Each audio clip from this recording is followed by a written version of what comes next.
Exatamente. O Caseiro, Vamos lá. estamos em 2026. Pandemia. É o que você falou, a Covid continua aí, a pandemia começou a dar sinais de, abre aspas, voltar à vida normal, que a vida nunca volta totalmente ao normal, a gente teve sequelas disso tudo. Lá para 2024, como é que você analisa a questão do negacionismo, Caseiro? A gente aprendeu alguma coisa, a gente não aprendeu nada, tem essa fatia da população que está perdida, que vai apoiar o Flávio de qualquer forma. Você acha que isso é culpa da polarização? Você acha que as pessoas estão muito mal informadas? O que acontece? É, Desculpa a pergunta meio avulsa, mas acho que é importante a gente pensar um não, eu pouco. acho que isso é importante. Você sabe, viu, Pedro? Eu acho que todos nós aqui, eu acho que essa é uma questão muito importante. É, Você sabe que eu acho que a eleição do Bolsonaro, ela, ela certamente foi um divisor de águas para todos no nosso país e para as Uhum. pessoas que pensam um pouco. E isso foi uma coisa que me assustou muito no sentido de, não da figura dele, né? Ele mudou a vida de muitas pessoas. A minha, particularmente, não. Esse que é o problema dos mais pobres, dos mais necessitados. Mas, a partir daí, eu comecei a entrar numa doideira aqui de querer estudar. Quer dizer, o que faz o que faz um povo, uma população, subitamente, né, votar num cidadão completamente desqualificado? Veja, ele não ganhou 1.000 votos, 2.000 votos, né? Esse cara foi eleito por quase 50 milhões de brasileiros que puseram os É. votos. Quer dizer, onde está, cara? Onde tem a explicação? E a partir daí, começaram a sair bilhões de estudos que já vinham, né, do que eles chamam da psicologia social, com os caras muito feras. A gente precisa entender como a mente funciona. A gente precisa entender como a cabeça funciona. E eu não tenho dúvida, primeiro, em afirmar que as redes sociais foram um fator determinante para isso. E como? Né? Então, veja só, você tinha um momento lá atrás, você tinha uma polarização, PSDB, PT, cara, né? Uhum. Quando eu falo polarização, é isso, polarização no sentido, né? Você tinha grandes discussões, o Haddad falou isso ontem, muito bem falado, quer dizer, a gente tinha uma polarização entre PSDB e PT, A gente tinha uma que depois polarização de projetos, né, de Marcos? projeto, para quem fazia mais pelo país, essa era a grande Uhum. discussão, né? Sim. E você tinha um outro. Aquela coisa, a gente não concordava com a direita, mas o Fernando Henrique Isso, sempre tinha aquele argumento, não, estabilizei a economia, a gente discutia. mas exato, mas uma coisa civilizada. O grande problema é que essas pessoas, esses BOs, essas pessoas sempre existiram. E eu acho que as redes sociais é, deram voz para essas pessoas.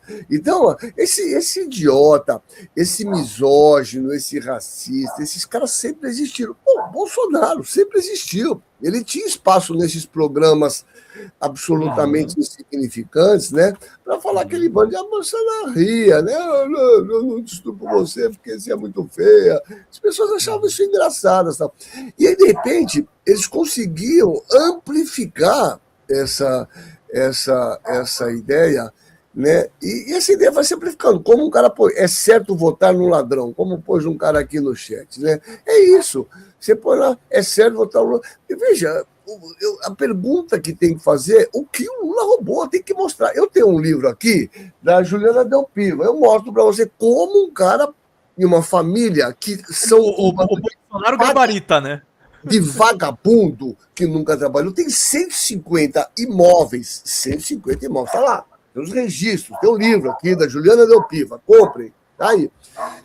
Como um cara desse pode ter comprado 150 imóveis, metade com dinheiro vivo? Vamos lá, ninguém foi mais investigado na história do mundo como o Lula. Onde está o dinheiro dele, cara? O que o Lula tem? Bilhões de fazenda. Então, pare com essa história de lá. Pare, Lula é milionário. Para com esse papinho furado. Mostra pra gente, cara, onde estão os milhões do Lula. Agora, isso amplifica com um bando de beócio. Pedro, o meu susto maior, de toda a leitura, eu falei, cara, aí a gente está. O momento é complicado. Eu já te comentei isso, se não está aqui, né? Aqui eu moro num condomínio. Uhum. E o cara que de uma simpatia, um cara super O delicado. duro é isso, são pessoas legais, né, Não, Caseiro? Esse é o são, problema. são. Ele trouxe, inclusive, irmão que ajudei, arrumei oftalmo e tal, tá tudo certo. Mas, de repente, o nego vem falar do Lula, fala assim, mano, negócio, não, mas o Lula não é o Lula. Eu falei, não, pera, não, ele tem 6 sócios, você vê, tem fotos aqui, que ele não, esse aqui ele esqueceu, ele tá com. Eu falei, pera um pouquinho, o que você tá me falando? Eu falei, não, e eu parei, eu falei, vamos parar. Você está falando sério ou você está tirando só um sarro? Está tirando um sarro da minha cara, é isso? Não, Lula morreu lá 6, 7 anos atrás. O que tem lá é um sósia. Veja, eles acreditam nisso, cara. Eles acreditam, expandem essas informações. Então, veja, aonde, né? Se não fossem esses meios aqui, as pessoas conseguiriam expandir esse bando de bobagem. Que tem gente que fala bobagem, só sentar na esquina ali tem um monte, mas ficava restrito aquilo ali. Eu acho que esse foi talvez um dos nossos grandes equívocos. Né? Eu digo, se eu tenho uma crítica, e tenho várias, a questão do próprio partido, sempre fui do PT, sou do PT desde 90, eu sou do PT, foi justamente nós não ter posto muito mais as nossas fichas na educação. Né? Eu acho que é só educação. É impossível uma democracia plena sem educação. Né? Eu acho que nós falhamos nisso, né? Porque uma pessoa mediamente educada, que tenha uma condição mínima de interpretar um texto, ela tem que ter um pouco de coerência de falar esse monte de coisa, né? Que ele é um sósia, Lula é ladrão. Ora, se roubaram, quem foi os caras que foram presos? Né? O cara do PP, do PDT, o Jefferson, tá certo. E assim, pessoal, quem roubou tem que ir preso mesmo, cara, né? O Tá Lula, certo. para esses caras que falam, vocês sabem por que o Lula foi preso? As pessoas não sabem. Ficou 2 anos em cana, não frouxo, ficou lá em cana, né? Vocês sabem por quê? Ele foi preso por causa dessa história do apartamento aqui de Guarujá. Um apartamento que é ridículo. Uma merda. É uma merda. Até aí tá tudo bem. Mas é por isso, coisa que, na verdade, ele comprou um plano, pagou por causa da Marísia. É por causa disso. O Lula foi preso por conta desse apartamento aqui. Tá? O processo é isso. Fale aqui, chame o Pedro Serrano, é isso que ele foi preso. Né? Que foi justamente por uma reportagem que saiu no jornal O Globo, e a partir daí, os caras, mais nada, não acharam mais nada, não tem nada. Porque não tem, né? O Lula tem 100 imóveis, mostre, cara, conta para nós, cara. Agora não adianta ficar, Lula é ladrão, tá? Então, esse é o grande problema. E o que acontece dentro da psicologia social o nosso cérebro, que é novo, quer dizer, a civilização humana tem 10 milhões de anos, é uma coisa muito nova. Nós somos baseados em crença. É o livro do Sherman, né? É crença. Por mais que a gente desenvolva a ciência, não adianta. Primeiro vem a crença, depois vem a razão. Então, primeiro vem a crença, depois vem a razão. Né? Quando você está lá no mato lá e tem um leão, você vê o leão, porra, cara, você não vai fazer conta matemática, você vai correr e buscar a primeira maneira de se abrigar, quer dizer, aquilo que tem uma estruturação no teu cérebro para fazer de imediato. Então, a crença é aquilo que vem primeiro da razão. Então, assim, né? Você sai num dia de chuva caindo pedra, você sai e fala, puta, eu tenho que sair porque eu tenho que trabalhar, você passa enchente, passa e fala, puta, eu rezei, Deus aqui, Deus me tá certo, né? É isso, é uma crença, tudo aconteceu certinho, você conseguiu chegar, a crença sempre sobrepõe a razão, e é isso que nós temos hoje nesse grande movimento evangélico e tudo mais, a crença é uma coisa muito forte, né? Esses caras tiveram essa capacidade de criar esses movimentos, que são movimentos, na verdade, de coesão, de grupo, de auxílio mútuo. Isso, na verdade, né, ganhou muito espaço. Então, eu acho que é disso que se trata, né? Na verdade, isso vai ser, acho que, muito difícil a gente avançar nesse sentido, e por isso que eu estou falando, é só a educação mudaria esse cenário, com pessoas adequadamente instruídas, capacitadas a poder entender um pouquinho mais a razão, né, mais do que a crença. O que eu acho que é uma coisa muito difícil de nós conquistarmos num espaço de tempo muito curto. Eu acho que é isso que está acontecendo, infelizmente. Infelizmente é isso, né? Exatamente. Deixa eu pegar aqui alguns chats de vocês. Tem algumas perguntas aqui pro doutor Vamos lá. Caseiro. E deixa eu pegar aqui só. Vamos O ver. pessoal falou, começou aqui a Mel Nascimento. Como não ser fascinada pelo Dr. Caseiro? Um profissional fabuloso, um intelectual genial. Parabéns pelo programa de qualidade e conteúdo de altíssima qualidade, Pedro. Obrigado, querida. Pergunta da Janeide. Gostaria de perguntar ao doutor, quem teve chikungunya fica sentindo depois da doença?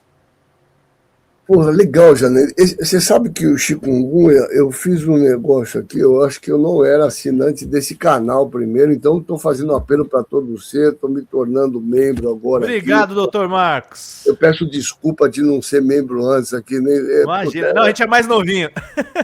Mas está aqui, temos um membro a mais aqui, agora eu posso mandar as coisas. Então vamos lá, partindo desse pressuposto, o chikungunya é uma doença muito interessante, que, malucamente, primeiro só tem um tipo de chikungunya, um lado positivo, você não pode ter duas vezes, tem uma vez só. É um vírus de transmissão vetorial, pelo menos a Aedes que circula aí, né? Esse mosquito de desgramento, ele transmite a dengue, o zika e chikungunya. E esse vírus, ele tem uma característica de um acometimento, principalmente no nível de articulação. Então, tem duas coisas interessantes nessa pergunta dela. A primeira coisa muito interessante é que pessoas que têm já doenças articulares anteriores têm mais chance de desenvolverem quadros articulares crônicos. Esse é um dado muito interessante. Então, assim, se você, mais de 50 anos, já teve osteoartrose, artrite reumatoide, tem algum problema articular, uma vez que você pegue chikungunya, você tem mais risco de fazer o que a gente chama de uma forma crônica, com dor articular por um grande período de tempo. Esse é um problema. Agora, existem fatores que não são muito claros. Uma grande parcela das pessoas, né, não grande, as que pegam chikungunya, podem ter uma forma subaguda, que dura de 1 mês a 90 dias, e uma pequena minoria vai ter essa forma crônica, que aí tem que tomar remédio para dor crônica e tal, que é muito interessante, mas felizmente é a minoria. Então, uma pequena minoria das pessoas podem ter um quadro de uma artropatia, de uma artrite crônica pelo chikungunya. Isso é mais frequente em pessoas que tiveram algum quadro articular prévio. Isso é importante. Aliás, só uma digressão muito rápida nessa questão, para você ver como o conhecimento... Eu me lembro na CPI da Covid, muitas coisas eu assisti lá, CPI da Covid, foi uma médica que é uma bolsonarista idiota, que é lá de Pernambuco, de Recife, acho Maíra, acho que é o nome dela, sei lá, uma médica. Não é a Capitã Cloroquina, não, né? Capitã Cloroquina, ela mesmo, ela mesmo. Não, Capitã Cloroquina, a gente chamou também a japonesa, né? A Nilza Yama. Mas tem uma menina, Mayra, também acho que não sei qual das outras. Bom, mas não vem ao caso. Ela foi na CPI, eu estava ouvindo aqui, eu quase entrei em desespero, mandei um zap aqui para o senador, eu falei, ela está falando bobagem. Mayra Pinheiro. Por que isso?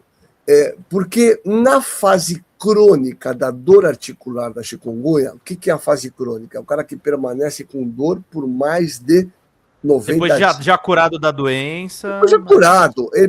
Porque o vírus faz uma lesão na sinóvia.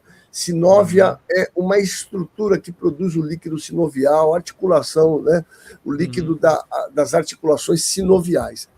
E aí ela falou, não, tá vendo? A gente já usa hidroxicloroquina para tratar chikungunya. É uma ignorante falando, não, a gente usa hidroxicloroquina, é verdade, viu, para tratar dor. Você sabe que uma das drogas que é usada para por exemplo, lúpus eritomatoso, a forma articular, é hidroxicloroquina. É para dor articular crônica, mas não que é para matar o vírus. O hidroxicloroquina é uma droga anti-inflamatória, né? Então a mulher fala um negócio desse e todo mundo fica quietinho, ninguém fala, não, a senhora falou bobagem, a gente usa para dor, não usa para matar o vírus, né? Então, assim, por isso que eu digo que o conhecimento, às vezes, ele permeia algumas questões pequenas que a gente precisa saber para a gente rebater essas falácias. Precisa entender o funcionamento, né? Exatamente, né? Então, é isso, o problema é esse. Agora, eu podia falar mais da teoria, é interessante. É interessante porque esse vírus, as articulações, joelho, grandes articulações, pega muito pulso, são locais mais frios, né, no nosso corpo. E nesses locais mais frios, esse vírus se replica com mais intensidade, porque tem uma droga que chama interferon, que é um antiviral do nosso corpo mesmo, ele funciona de uma forma menor em áreas mais frias. Então é muito interessante a fisiopatologia do chikungunya, é por isso que dá muita dor articular, né? E por isso que um tratamento muito legal no começo é pôr, né, coisa quente nas articulações que aliviam muito a dor e melhoram a atividade antiviral Mas é só uma curiosidade histórica aí. Oi, gente, eu sou a Sara Miranda do Folha TV. Eu tô aqui para agradecer sua presença no nosso canal e pedir para você continuar apoiando o nosso jornalismo progressista e independente, que precisa muito da sua ajuda. A primeira coisa, se você não está inscrito no nosso canal, já faz isso agora e receba as notificações das nossas lives.